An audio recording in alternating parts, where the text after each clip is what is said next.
Moi,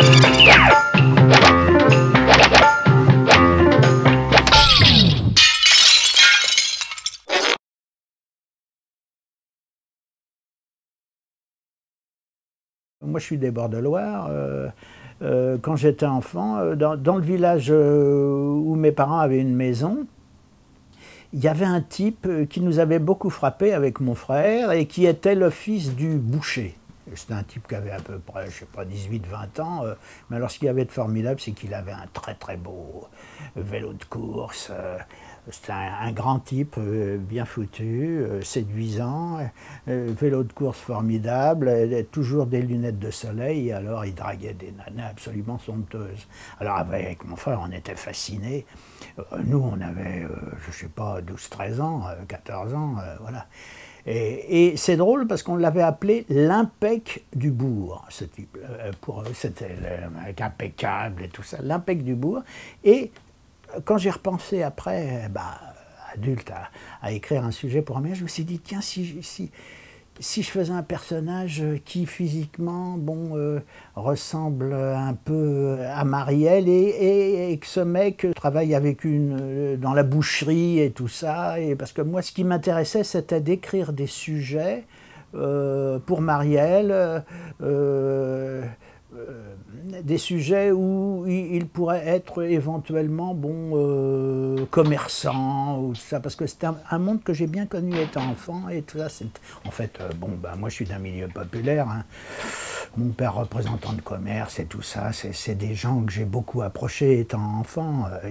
Mes parents avaient beaucoup d'amis qui tenaient des commerces, soit en gros, soit des petits commerces. Et alors c'est un monde que j'ai bien appréhendé, que j'ai bien connu. Alors tout d'un coup j'ai pensé, je me suis dit, tiens, si j'écrivais un personnage qui ressemble un peu physiquement à ça. Au niveau de l'histoire, ça n'a rien à voir. Au niveau de l'intrigue, ça n'a rien à voir. Mais je me suis un peu inspiré de ce personnage. Voilà, un mec un peu qui est dragueur, qui roule des mécaniques et tout ça. Et puis, j'ai orienté le caractère du personnage vers un mec, un beauf un peu imbécile et tout ça. Et moi, j'aime bien, j'ai toujours été fasciné par les cons, quoi. Dans la vie, je trouve il y a des mecs vraiment flamboyants, hein, on se dit, c'est pas possible, ils ont une assurance, et ils racontent des conneries absolument faramineuses, et les mecs, ils sont bien, il n'y a aucun problème pour eux. Et voilà, j'avais envie de faire un personnage comme ça pour Marielle. Voilà, alors c'est de là qu'est venu, de cet impec du bourg, j'ai pondu Pouplard. Il avait le blaire, tonton. Il s'appelait pas Goldenberg pour rien. Golden. Ouais. Goldenberg. Pour un marchand de pommes, je sais pas si vous voyez ce que je veux dire. Non, je suis pas raciste, mais les fourchés, hein, ils ont toujours su faire de l'artige. De ce côté-là, ça a toujours été des calors. Avec Jean-Pierre, on a été très très ennuyés parce que on a cherché des comédiennes pour faire ça. J'ai même fait passer des essais à des comédiennes et on n'était pas satisfait. On cherchait, on voulait une fille absolument, jolie fille, amusante, oui c'est vrai, très sexy. Et tout d'un coup, un jour, vous voyez, on en parlait avec Jean-Pierre, je dis mais et Sophie Daumier. Et c'est vrai que c'était à l'époque où Sophie ne travaillait plus tellement, parce qu'elle commençait à avoir cette maladie de Huntington, et on n'en entendait plus tellement parler.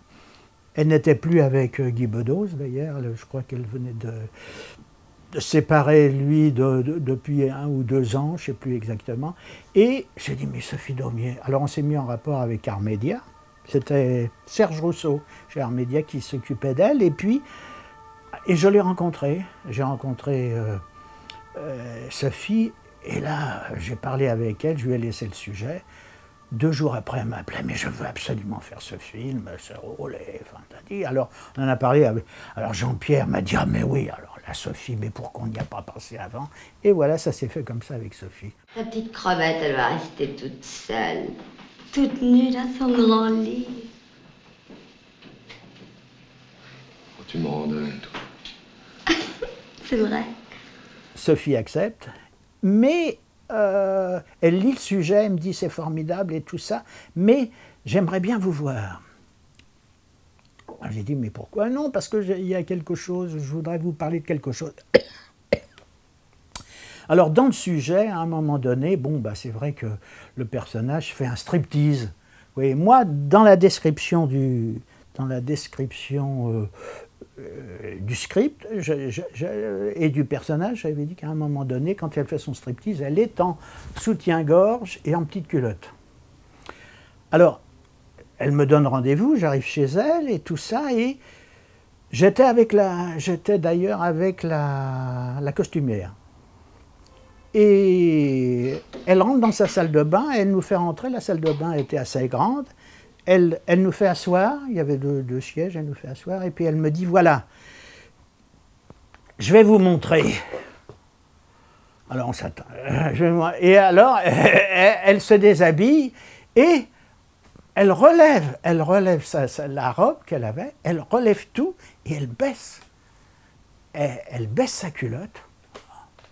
Ah, ouais, c'est ahurissant, baisse sa culotte. Et elle me montre qu'en fait, elle avait une césarienne et donc elle avait le ventre qui était un peu recousu et tout ça.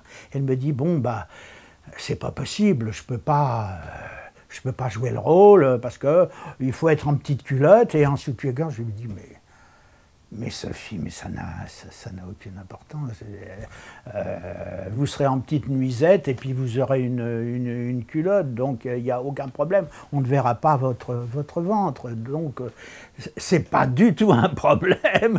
Alors elle était très très contente parce que elle avait peur de ne pas pouvoir jouer le rôle parce que à cause de ça. Ça c'est ahurissant. Alors bon, bien sûr que j'étais quand même très satisfait de voir son intimité. C'était quand même pas désagréable, hein, bah, surtout Sophie Daumier, qui était une jolie fille, quoi. Ah, ce cul. Ah, ce cul.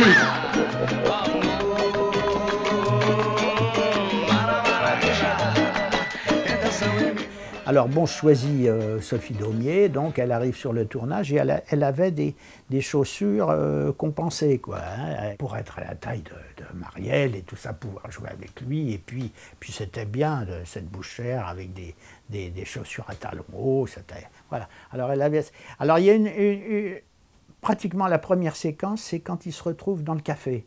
Elle vient de la boucherie, elle vient le retrouver, il est là dans le café en train de pérorer et tout ça. Et à un moment donné, justement, sur ses chaussures, et c'est vrai qu'elle avait tendance à flageoler un peu sur les chaussures, et à un moment donné, elle perd un peu d'équilibre dans la scène. Et elle se raccroche au poitrail de Jean-Pierre, et Jean-Pierre, les poils. Elle se raccroche au poil de Jean-Pierre pour ne pas tomber. Et alors, elle a dû peut-être lui enlever même une touffe de poils. Oh, alors il s'est mis à gueuler, Oh, et alors il m'a dit après, oh, non, alors c'est pas possible, hein. Si ça commence comme ça, faut la virer, hein. Et alors, il me dit, faut la virer. Je dis, mais putain, c'est le rôle principal quand même. Alors, le lendemain matin, j'ai convoqué Sophie, je l'ai convoquée dans un autre village. On tournait cette séquence-là, on tournait à Naufle-le-Château. Un village à côté, je l'ai convoquée dans un café avant qu'elle arrive sur le tournage et je lui ai parlé, je lui ai dit, mais pourquoi t'es un petit peu nerveuse comme ça? Parce qu'elle commençait à avoir, vous savez, la maladie de Huntington, et c'est ce qu'on appelle la danse de Saint-Guy. Vous savez, la danse de Saint-Guy. Hein? Et je lui disais, mais qu'est-ce que tu prends des substances ou quoi? Je pensais, moi je me pensais qu'elle se droguait peut-être. Tu prends des substances? Mais pas du tout, tu sais, non, bah des fois je suis un peu comme ça, mais enfin, non, rien. J'ai dit, ah bon, non, parce que je voulais savoir, parce que bon, voilà, et bon, alors il n'y a pas eu de problème, on ne l'a pas viré, j'ai dit à Jean-Pierre, bon, calme-toi, ça va s'arranger, c'est rien, j'ai vu Sophie, voilà. Je vais encore être en retard pour ouvrir la boutique. C'est bien régalé cette nuit, hein mon bichon? T'étais contente? Formidable.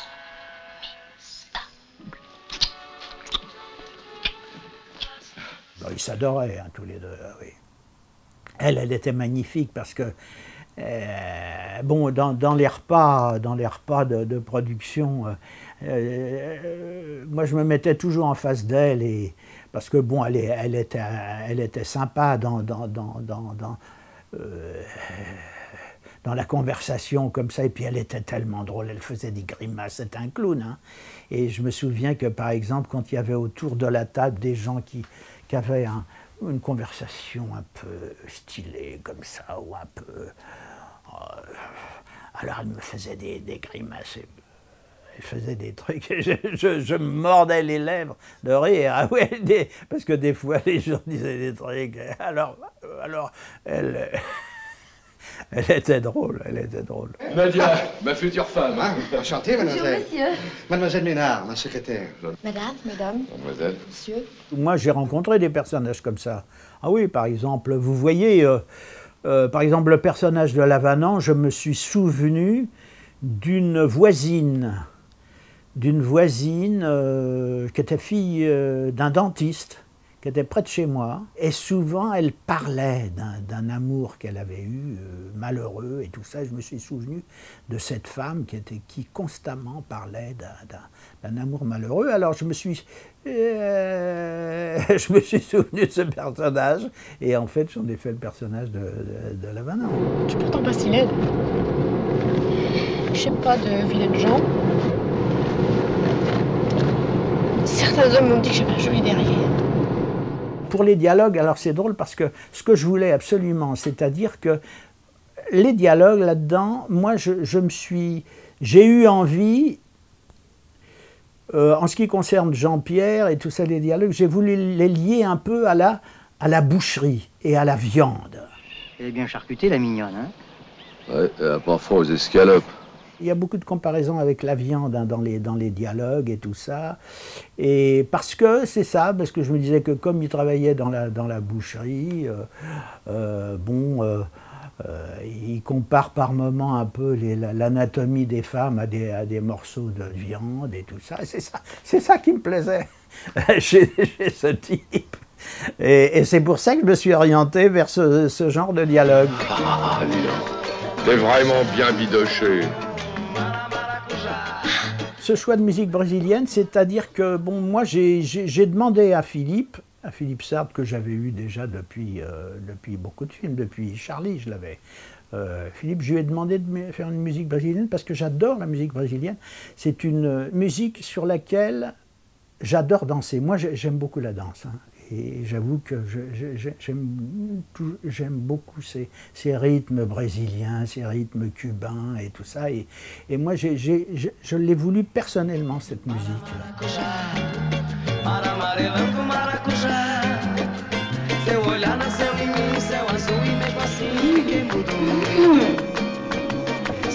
C'était une très très bonne danseuse, hein. Elle dansait très bien. Alors,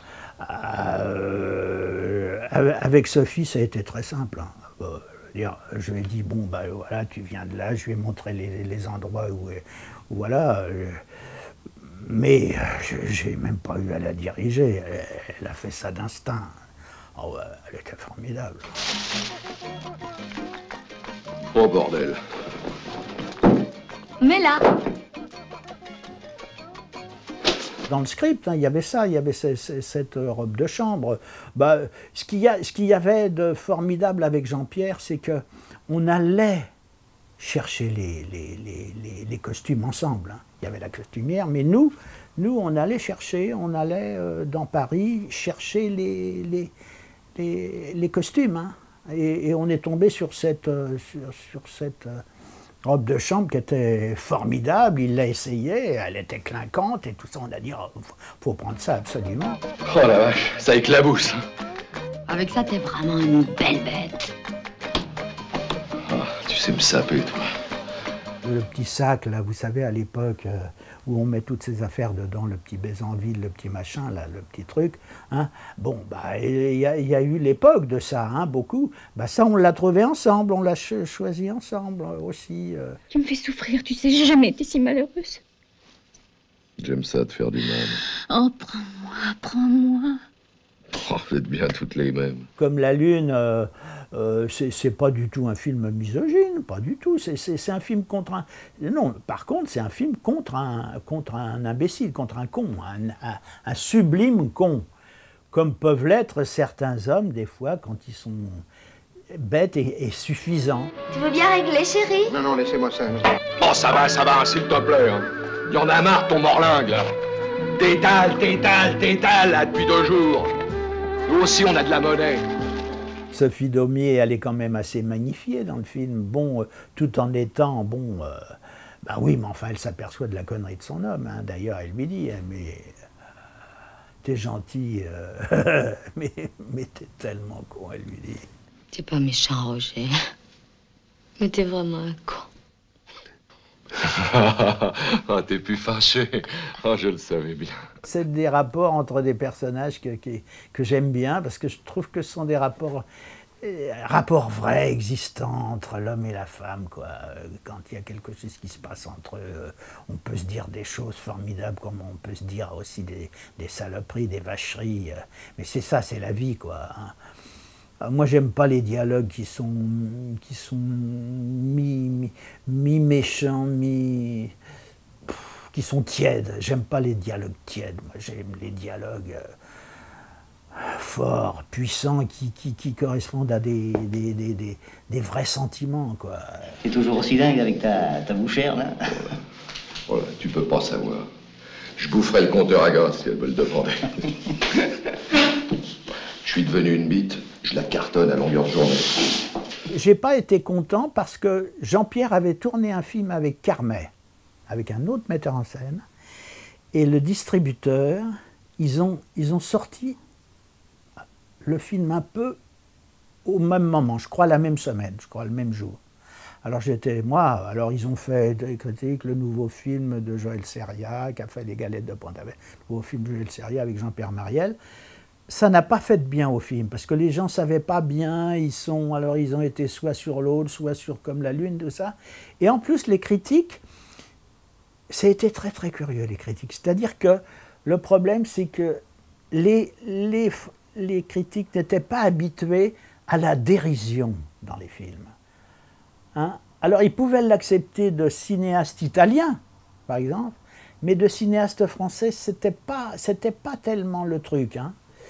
Et c'est incroyable parce que moi, ça a été volontaire, c'était de ma part de demander aux décorateurs de faire des décors pas possibles chez Sophie Daumier. Vous voyez, la décoration, elle n'est pas possible. Et puis, avec la fourrure même autour du volant, là, tout ça. Mais je voulais que ce soit mauvais goût exprès. Il y avait une volonté chez moi de ça. Et ils n'ont pas compris.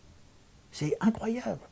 Il y a des critiques qui n'ont pas compris. Ils ont cru que c'était mon mauvais goût à moi. Oh, mais qu'est-ce que c'est que ce con, là? Il y en a qui m'ont fait des très bonnes critiques, parce qu'ils ont compris le film, mais il y en avait d'autres qui n'avaient pas compris, quoi. Voilà. Hein. Viens là, mon gros tétou.